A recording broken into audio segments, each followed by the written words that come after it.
Fala galera, professor Ricardo Barrios, o primeiro e o único. E olha só, pessoal, vamos falar agora de um assunto que ele é muito tranquilo, porém ele parece um pouco extenso, mas não é. Nós vimos sobre a lavagem de dinheiro, né? A lavagem de dinheiro, hoje, atualmente, ela prevê que qualquer ilícito que seja, direto ou indiretamente, para você pegar dinheiro de uma fonte escusa, de uma fonte ilícita, e você tente transformar esse dinheiro em um dinheiro limpo, se torna lavagem de dinheiro. Beleza. Então, na aula de lavagem de dinheiro, a gente viu lá todos os passos, né? Ocultação, colocação, integração, toda aquela parte, né? Demos várias dicas de como você pode se portar na prova, como que você vai resolver isso voltado ali para provas de banco, coisas do tipo. Então, eu acredito que lavagem de dinheiro vocês já estão sabendo ali como cometer esse crime, né? Na verdade, não como prevenir esse crime. E o que acontece? Nós sabemos que uma lei é algo que legisla e outros instrumentos regulamentam essa legislação. É aquele velho exemplo que eu já falei para vocês, né? Imagina o seguinte, imagina que tem uma lei que fala assim, você tem que sair de camisa. Pronto, então se você sair sem camisa, você está cometendo um ilícito. Então você tem que sair de camisa. Que camisa? Polo? Camiseta? Camisa de manga? Qual a cor da camisa? Azul? Preta? Amarela? A lei não fala. A lei apenas fala camisa. Para detalhar essa previsão legal, vão surgir vários atos normativos e para quem não sabe, não tem por que você saber disso, né? Isso é mais para o direito. Logo abaixo dos atos normativos estão os atos ordinatórios. Nada mais são do que instrumentos feitos pela administração pública para regular mesmo leis, né? Para fazer com que aquelas leis que são vagas, muitas das vezes, tenham uma fiel execução, porque senão as leis seriam gigantescas, tá? E, por exemplo, quando a gente fala de lavagem de dinheiro, a gente tem a resolução 50 de 2001 da Comissão de Valores Mobiliários, que ela vai falar de quê? Ela vai falar de várias situações de prevenção e combate à lavagem de dinheiro de acordo com títulos e valores mobiliários, já que a CVM, ela olha para o mercado de capitais. Então, basicamente, a CVM falando, beleza, eu vou aqui fazer minha resolução para que as entidades que trabalham sobre a minha supervisão possam seguir um manual para prevenir lavagem de dinheiro. E no caso do Banco Central, nós temos a mesma situação, que são as circulares do Banco Central. Pessoal, essas circulares nada mais são do que exemplos do que pode ser considerado lavagem de dinheiro. Simples assim. E aí você pensa comigo o seguinte, isso é óbvio você imaginar. Imagina que você ganha um salário de 5 mil reais. Você ganha 5 mil reais, 5 mil reais, 5 mil reais. Beleza.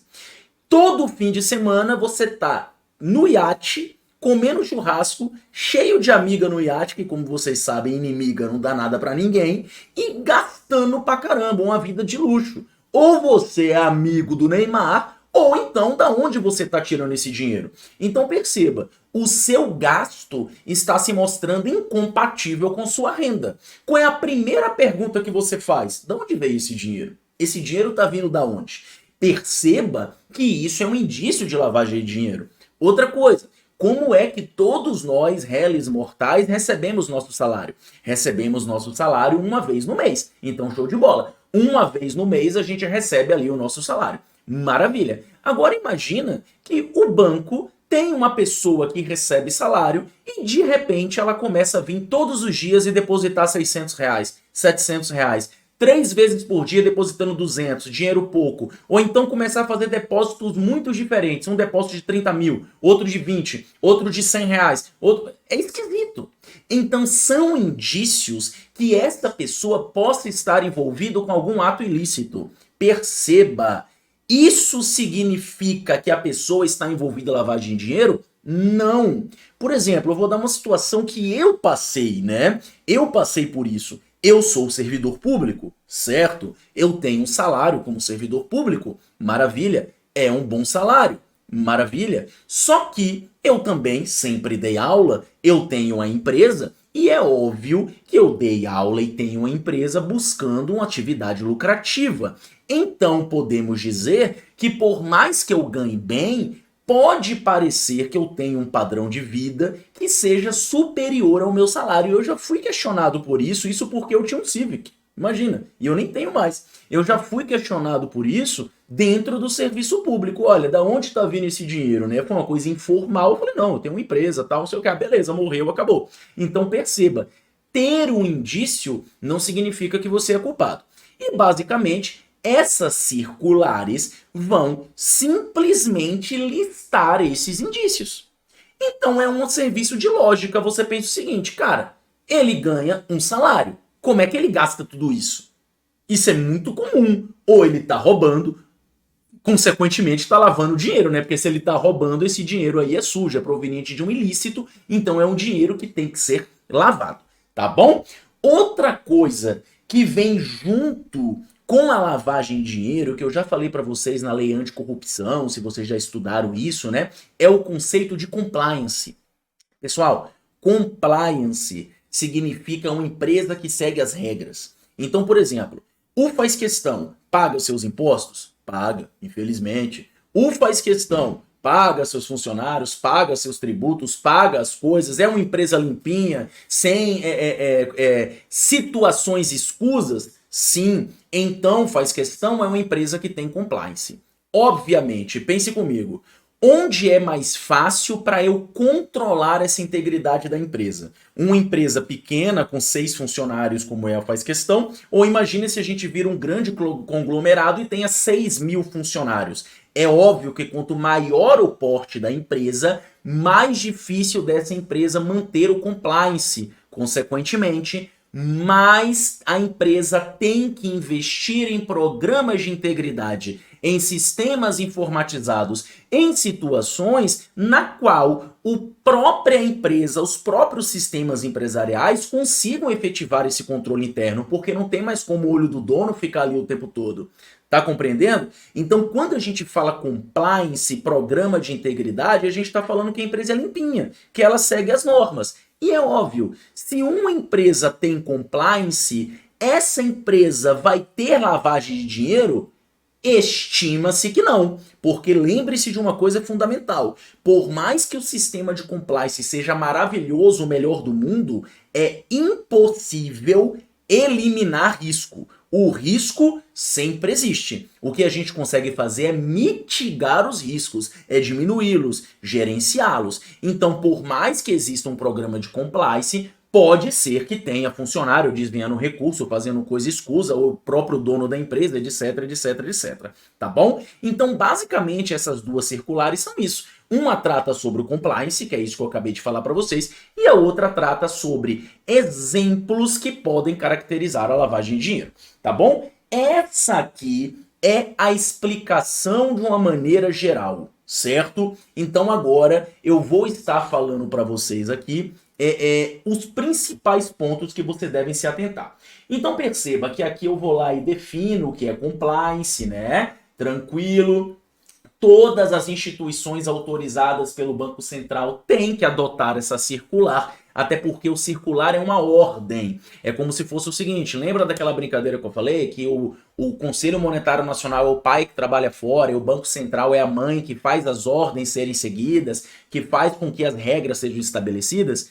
Todas as instituições financeiras é como se fossem filhos. Então, se você é uma instituição financeira, você tem que se adotar normas de compliance. Você não pode meter o louco e dizer, não, eu não vou fazer isso. Não é assim que funciona. Tá bom? E aqui você vai ter as políticas de prevenção, né? Deve contemplar as diretrizes, a situação de comunicação ou COAF. E aqui tem uma coisa interessante que vai aparecer tanto na resolução 50 de 2021, como também lá da CVM, né? Como também aparece em todas as circulares e tudo que tem a ver com compliance em programa de integridade. Pessoal, pense comigo que isso aqui é óbvio. Se você trabalha numa grande empresa e você quer ser certinho, só que o seu chefe é ladrão, você consegue ser certinho? Não. O programa de compliance, a integridade da empresa, essa cultura, ela tem que vir da alta administração. Ela tem que ter apoio da alta administração. já que a empresa como um todo é um reflexo do seu corpo administrativo, tá bom? Então sempre que a gente falar em lavagem de dinheiro, coisa do tipo, em compliance, integridade, a gente vai estar falando de alta administração. Beleza? Atenção, admite-se a adoção, né, de uma política única por conglomerado financeiro. Isso aqui é em tudo também. Essa mesma regra vale para a Resolução 50/2021 da CVM. Se você tem um conglomerado, várias empresas administradas por uma empresa só, pode-se estabelecer um único programa de compliance, desde que atinja a todos, tá bom? Então aqui você vai ver que não tem muita coisa, né? E finalmente vamos falar aqui da governança. Pessoal, o que acontece? A governança nada mais é do que boas práticas administrativas. Simples assim, tá bom? Ou seja, uma empresa tem uma boa administração, é uma administração ágil, tempestiva, blá blá blá, então esta empresa tem uma boa governança. Simples assim. Mais uma vez, essa governança ela acaba vindo da alta administração, do nível estratégico para o nível tático e assim sucessivamente. Então perceba, né, que isso aqui não tem muito o que se falar. A avaliação interna do risco. Se a gente fala de compliance, como eu falei para vocês, você tem a questão do risco. O que é mais importante? Entender que é impossível eliminar o risco. O risco ele pode ser mitigado, ele pode ser ali gerenciado, mas nunca eliminado. E aqui você tem procedimentos para conhecer os clientes. Pessoal, o que acontece? Quando se fala em conhecer cliente, esta lei, não só essa circular, como todas as normativas que envolvem este tema, vão falar muito de pessoas politicamente expostas. O que são pessoas politicamente expostas? Prefeitos, governadores, secretários, ministros, pessoas que elas têm uma exposição política. Por quê? Porque essas pessoas elas têm que tomar um certo cuidado. Primeiro, muito dinheiro passa por eles. Segundo, qualquer situação pode se tornar um escândalo. Terceiro, um escândalo que acontece ali com um político, o banco acaba está envolvido direta ou indiretamente, porque acaba sendo depositado as coisas no banco, o que gera um trabalho para o banco, um retrabalho, todo ali aquele transtorno. Então, sempre que se fala de pessoa politicamente exposta, você liga um sinalzinho. Então, elas estão muito ligadas à lavagem de dinheiro, compliance, essa coisa toda. Também, cada cliente, você tem que avaliar o risco deste cliente, o risco dessa operação. É óbvio, se esse cliente aí ele oferece risco ou não. Então imagina, o cara não tem emprego, o cara não tem fonte de renda formal, o cara não tem empresa, não tem nada, só que ele aparece ali todos os meses com R$1 milhão. O que essa pessoa é, né? Então, significa que você vai acusar o cara? Não, às vezes o cara é herdeiro, sei lá, fez alguma coisa, mas tem um OnlyFans, por que não? Mas você tem que ligar esse alerta, tá bom? Então aqui vai falar desses procedimentos aqui para conhecer os clientes, você vê, né? Tudo tranquilo. E aí fala de identificação dos clientes, basicamente CPF ou CNPJ, e detalhes, né? Se for do exterior, desobriga-se o CPF. Qualificação do cliente pela sua capacidade financeira e perfil de risco, é aquilo que eu falei, se o cliente ganha bem, né? Se ele é uma pessoa ali que está envolvida com coisa ruim. E pontos de atenção na qualificação. Pessoa politicamente exposta, familiar, né? Na verdade é familiar, perdão, né? Que são parentes até segundo grau. Por quê? Porque você vê vários parentes ali, né? Cadastrados no mesmo banco, você tem que ter só uma atenção, tá? Porque você tem ali uma família inteira ali e pode acontecer alguma coisa. Como eu falei para vocês, não significa que estão fazendo alguma coisa errada, são apenas ponto de atenção. E o estreito colaborador é aquela pessoa que tem uma relação estreita com a pessoa politicamente exposta. Não tô aqui levantando lado para ninguém, mas poxa, no governo passado, todo mundo falava do Queiroz. Lembra disso? O que era o Queiroz, cara? Por que a gente sabia quem era o Queiroz? Porque o Queiroz trabalhava lá com o ex-presidente Bolsonaro. Então, assim, ele era uma pessoa considerada estreito colaborador.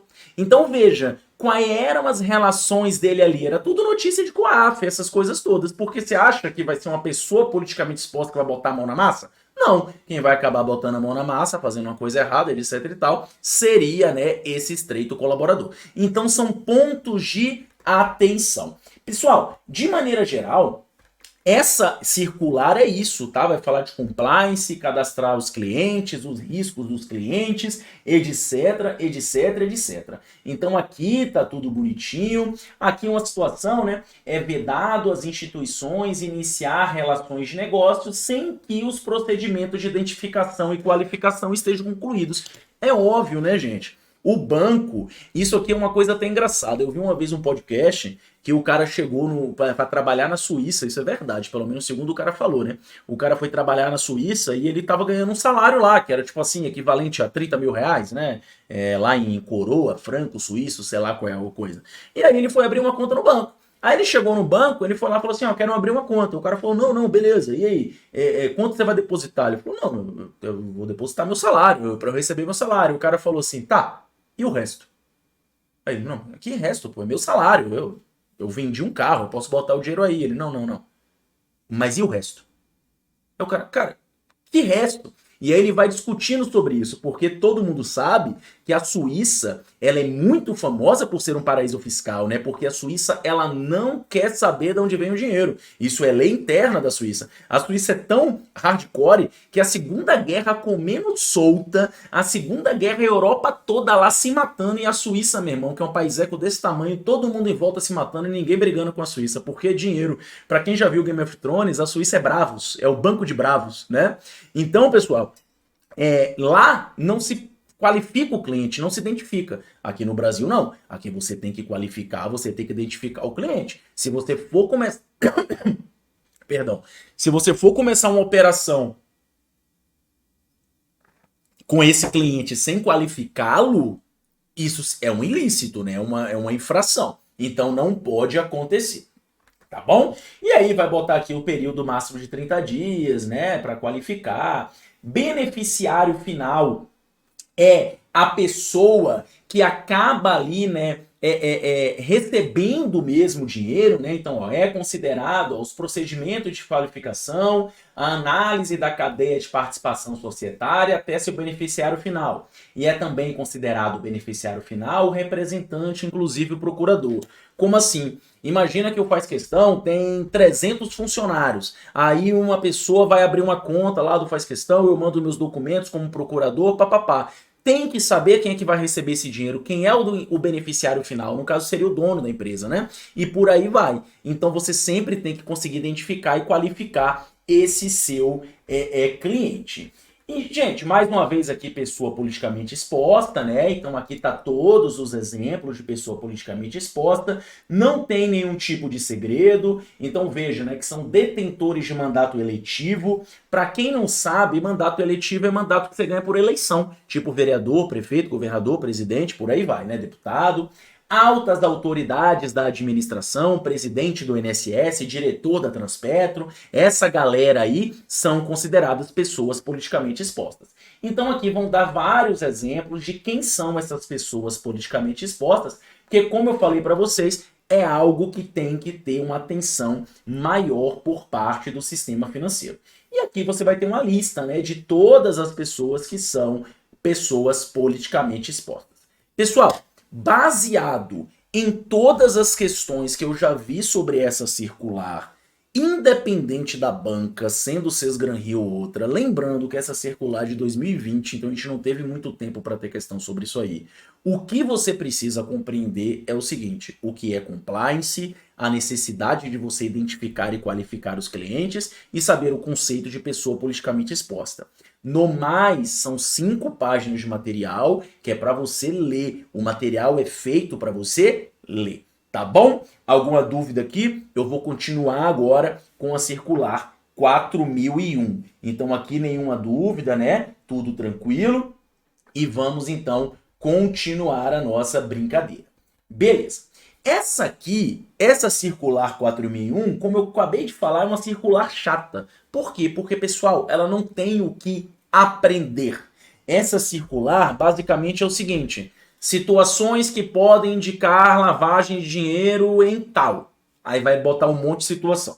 Situação que não sei o que, não sei o que, não sei o que tal. Aí você tem um monte de situação. E por aí vai. Deixa eu ler essa pergunta aqui.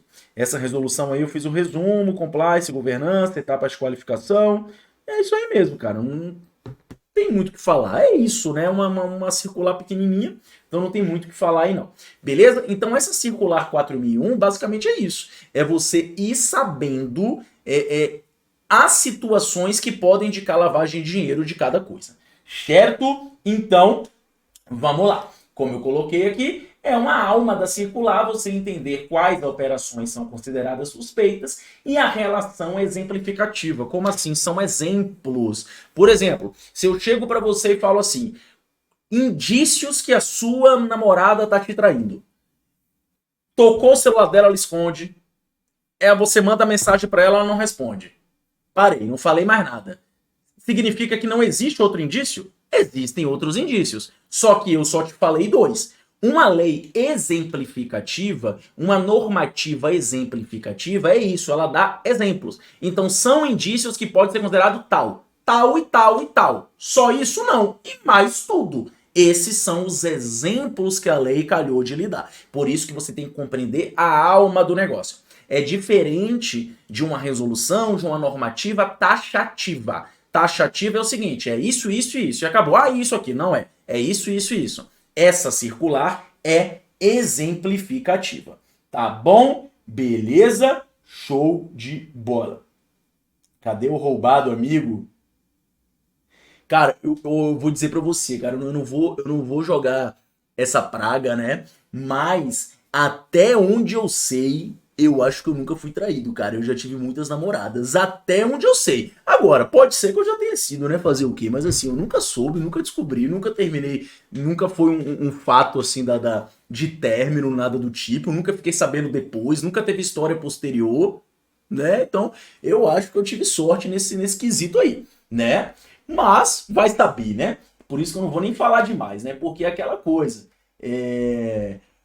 Diz que chifre é que nem consórcio, né? É só você comprar um carro que um dia você vai ser contemplado. Pode demorar, mas você será contemplado. Agora, você tem que entender também que chifre é uma ilusão, né, cara? É uma coisa que só põe na sua cabeça, né? E também, o que os olhos não veem, o coração não sente. Tá bom? Tranquilo? Show de bola. Pessoal, então aqui, gente, aqui não tem nem o que explicar. Aqui é ler, velho. Por exemplo, operações em espécie, ou seja, conta corrente. Você chega na conta corrente e bota lá R$ 1.000.000, sendo que você ganha 2.000. Tá errado, né? Você vai lá e movimenta em dinheiro, eu mesmo, cara. Eu acho que faz um ano que eu não sei o que é um dinheiro vivo. Aí digamos que eu comece a ir no banco depositar ali um monte de dinheiro vivo. Poxa, bizarro, né? Então, assim, alguma coisa aconteceu errado. Fragmentação. Lembra aquela história toda que deu, que o Carlos Bolsonaro, sei lá quem foi, depositou 48 depósitos de R$ 2.000 na boca do caixa no mesmo dia, aí falou, meu Deus, não sei o quê. Por quê? Porque isso é uma coisa que está na circular. Isso é fragmentação de depósitos, né? Para tentar burlar o valor total da operação. É que nem cartão de crédito, né, velho? Você pega Uber, aí você, esse Uber aqui é R$ 9, esse aqui é 8, esse aqui é 8, quando vem o cartão vem R$ 2.000. Você fala, meu irmão, que porra foi essa? Se você fosse pagar R$ 2.000 de uma vez só, você segurava a onda, mas fragmentando você vai deixando de perceber, né? E aqui você vai ter um monte de coisa aqui, né? Depósito, negociação com bens de luxo ou alto valor, moeda, cédulas em mau estado de conservação, ou seja, o Pablo Escobar enterrava dinheiro, por exemplo. Você chega lá com dinheiro sujo de terra para depositar no banco, é esquisito, né? Troca de grande quantidade de célula de pequeno valor, né? Esquisito, por que você tá aí com um saco de nota de R$ 2, de R$ 20.000 de nota de 2? Aí esquisito esse negócio, é bicheiro, tô jogando no bicho, tô ligado em você, né? E aqui, várias situações, né, pessoal? Então veja que não tem muito o que explicar. Isso aqui é basicamente tudo que a gente já viu, né? Então aqui vai simplesmente listar em várias famílias diferentes. Aí vai falar em cartões pré-pagos, em moeda estrangeira, depósito atípico, não movimento, deposita em espécie, fragmentação, bababá, em mau estado de conservação. Identificação dos clientes. O cliente não quer se identificar, o cliente dá um nome falso ou de difícil verificação. Perceba, pessoal, que são todas situações atípicas. Gente, isso aqui, sinceramente, já tem um aluno aqui que é o William, ele fala uma coisa que é verdade. Eu trabalho com o material de uma forma que fica difícil às vezes vocês resumirem. Por quê? Porque eu já deixo o material mais compacto possível sem deixar de ser completo. Então essa situação aqui não tem muito como resumir. Aqui você tem que entender só a ideia. Qual é a ideia? Cara, a operação é atípica, é estranha, é esquisita? Então é indício de lavagem de dinheiro. Tá bom? Simples assim, fácil, fácil, fácil, nenhum problema sobre isso. A operação é atípica, coisa do tipo, representa um indício de lavagem de dinheiro. Tá bom? E essa lógica, ela segue para tudo aqui, ó. Então, investimento no país, incompatível, atípica, investimentos significativos em produto de baixa rentabilidade. Então, por exemplo, isso são coisas que são atípicas. Imagina o seguinte, você tem 10 milhões de reais para investir. Aí você chega no banco e o cara fala, porra, 10 milhões de reais, eu tenho aqui um fundo imobiliário, eu tenho aqui um CDB, um investimento em ações. Você fala, não, pô, eu quero comprar 10 milhões de reais de capitalização. De capitalização, eu gosto dos prêmios, né? Vai que eu ganho, né? Um monte de dinheiro, vai que eu ganho. É esquisito, né, meu? Por que que fazem isso? Para lavar dinheiro. Quem é que vai verificar uma capitalização nesse exemplo esdrúxulo? Entendeu? Então o cara vai lá e começa a investir um monte de dinheiro em capitalização é porque ele pegou esse dinheiro de tráfico de drogas, tráfico humano, essas coisas aí caóticas. Tá bom? Então perceba que isso aqui que está acontecendo é simplesmente a lógica que vocês já viram na lei de lavagem de dinheiro. É algo esquisito? É atípico? Então, é uma questão passível de um olhar um pouco mais atento. Lembrando, ser atípico não significa que é culpado. Como teve aquela história, né, do Balotelli, que é muito famosa, essa história do Balotelli, aquele jogador da França, que segundo ele, né, eu acredito, ele sofria muito racismo na França, bababá, aquela coisa toda. Ele um dia estava de rolê com 30 mil euros em dinheiro vivo no banco de trás. E ele de rolezão lá, pá, 30 mil euros de dinheiro vivo, meu irmão. Chegava na boate, catava ali 2 mil euros, entrava, curtia, pá, pegava as minas, vazava, ia pra outro lugar. E aí ele foi parado pela polícia. A polícia chegou pra ele e perguntou, vem cá, meu irmão, por que você tem 30 mil euros em dinheiro vivo no banco de trás do seu carro? Aí ele respondeu, porque eu sou rico. É porque ele é rico. Acabou.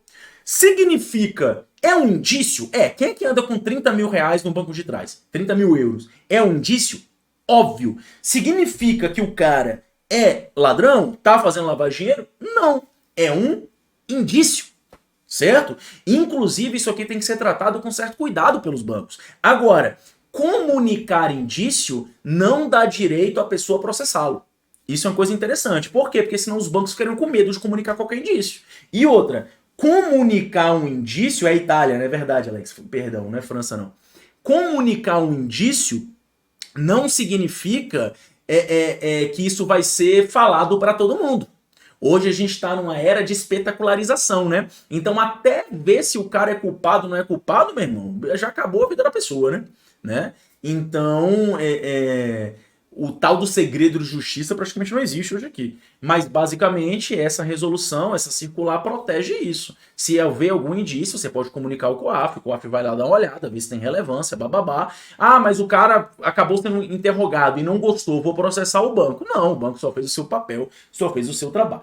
Tá bom? Então, gente, perceba que aqui não tem erro nenhum, né? Tudo certo, ó, tudo atípica, fictícia, né? Tudo certo, não tem nenhum problema aqui pra gente se preocupar. Campanha eleitoral, né? Isso aqui também é uma coisa muito usada para lavagem de dinheiro e por aí vai. Então perceba que é uma coisa bem repetitiva, né? Eu simplesmente aqui juntei e fui deixando legalzinho para vocês. Lembrando, a palavra é atípico. Achou atípico? Achou esquisito? Então é um indício de lavagem de dinheiro. Tá bom? Pessoal, eu vou finalizar então esse vídeo aqui, certo? Como sempre, espero que você tenha gostado. É um tipo de aula que você tem que ler o material, não tem jeito. Eu só tô aqui indicando como é que você vai estudar esse assunto. Tá bom? Então é isso. Muito obrigado por tudo. Mais uma vez, valeu, falou e até mais.